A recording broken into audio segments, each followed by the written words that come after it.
صاحب آپ انجینئر مرزا کو لگام دیں، وہ صحابہ کرام پر تو بھائی انجینئر مرزا کو لگام دیں گے حکومت والے، اس کے خلاف ایف آئی آر اٹک کے علماء نے درج کرا دیے توہین صحابہ کو، 295/1 کی درخواست توہین مذہب کی جمع ہو گئی. تو آپ حکومت وقت سے کہیں وہ کریں. اس وقت سرحد میں اور پنجاب میں جن کی حکومت ہے آپ کو بہت اچھی طرح پتہ ہے وہ کون لوگ ہیں. آپ اپنے یاروں سے کہیں نا کہ آپ باقی علماء کے خلاف تو جمع کرنے پہ بیٹھے ہیں، انہوں لگام دو نا. ہم تو ایف آئی آر ہی کرا سکتے ہیں، وہ ہم نے کرا دی ہے، تو اس کے بعد اپنا معاملہ دیکھیں. کردہ کنوں ہے المحنت علی المفنت پر دیوبندی مناظرہ کیوں نہیں کرتے؟ وہ گھر سے بھی نہیں نکلتا تھا جب علماء گئے. مولانا عبداللہ فرزابی رحمہ اللہ وہاں پہنچے تو انہوں نے گھر کا دروازے بند کر دیتے.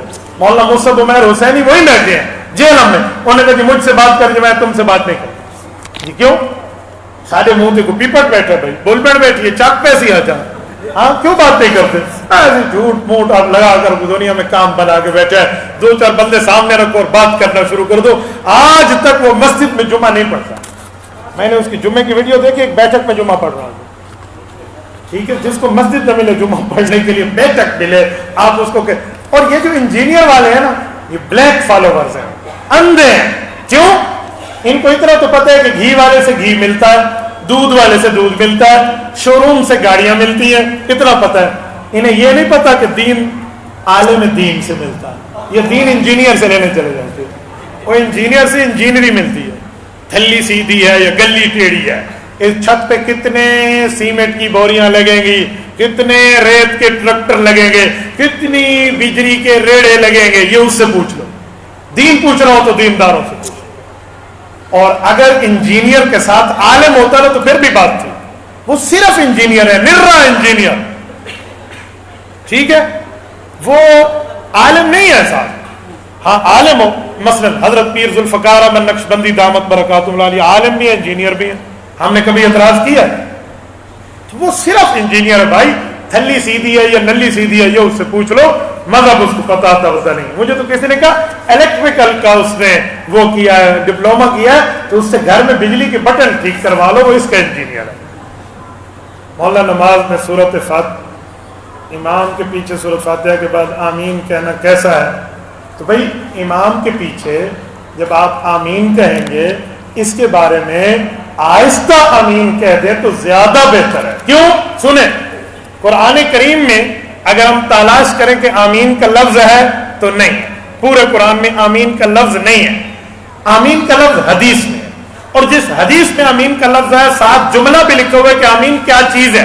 قال عطا آمین دعاؤن، صحیح بخاری میں کہ آمین دعا ہے. تو قرآن سے پوچھو کہ دعا کیسے ہونی چاہیے، تو قرآن کہتا ہے ادعوا ربکم تضرعا وخفیا. دعا کا اچھا طریقہ یہ ہے کہ آہستہ مانگ لو، تو اس لیے آمین آہستہ کہنی چاہیے. باقی امام کے پیچھے سورۃ فاتحہ پڑھنی چاہیے. بھائی میرا ایک سوال ہے، آپ کہتے ہو امام کے پیچھے سورۃ فاتحہ پڑھنی چاہیے. میں جملہ آپ کی خدمت میں کہتا ہوں، یہ جو قرآن کریم ہے اس کی سورت نمبر 7 سورۃ اعراف ہے، آیت نمبر 204 ہے. اس آیت کا کبھی ترجمہ تو آپ کسی عالم سے سمجھ لو. رب کریم فرماتے ہیں وَإِذَا قُرِئَ الْقُرْآنُ فَاسْتَمِعُوا لَهُ وَأَنصِتُوا لَعَلَّكُمْ تُرْحَمُونَ، کہ جب قرآن کریم پڑھا جائے تو دو میں سے ایک کام کرنا، غور سے سننا اور زبان کو بند کرنا. لَعَلَّكُمْ تُرْحَمُونَ، تب تمہارے اوپر رحمت کی جائے گی.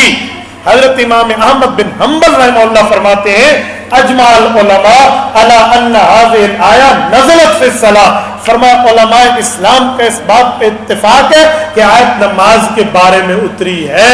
تو جب نماز کے بارے میں اتری تو قرآن کہتا ہے جب قرآن پڑھا جائے تو خاموش رہو اور کان لگا کر سنو. اللہ نے پڑھنے کا حکم نہیں دیا. تو اس مسئلے پہ آپ قرآن پیش کیوں نہیں کرتے، حدیث پیش کیوں کرتے؟ میرا پہلا سوال. قرآن تو پیش کر دو، اس مسئلے پہ تو آپ قرآن کریم کو ہاتھ ہی نہیں لگاتے، سیدھا حدیث پہ جاتے ہو. اچھا چلو میں تمہارا شوق پورا کیا دیتا ہوں، حدیث پہ چلے جائیں.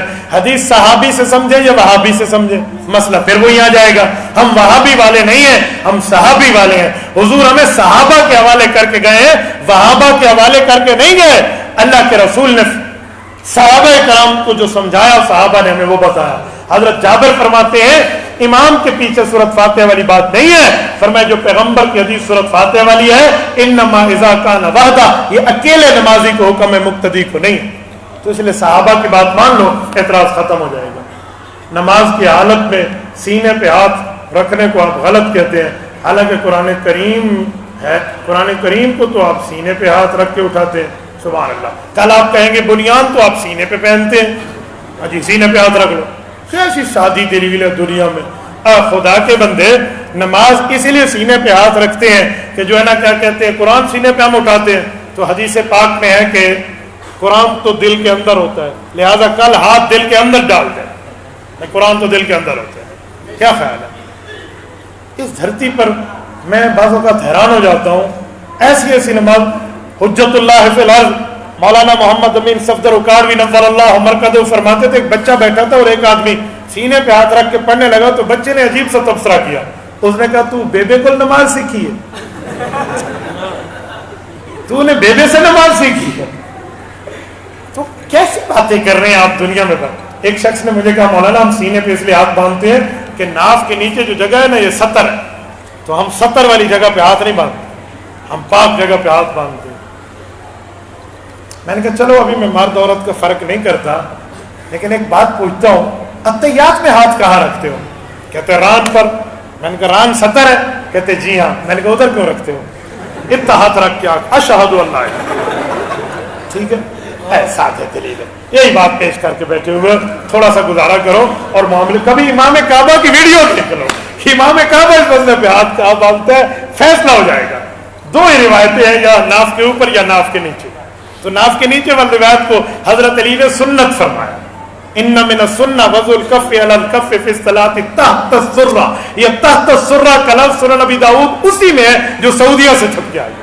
الکتب ستہ آپ اٹھائیں جو سعودیہ سے چھپی ہے، اس میں تحت السرہ کا لفظ ہے کہ آپ ناف کے نیچے باندھیں. یہ حضرت علی نے سنت بتائی، اس لیے ہم اس پہ ہاتھ رکھتے ہیں. اللہ خیر صلی اللہ.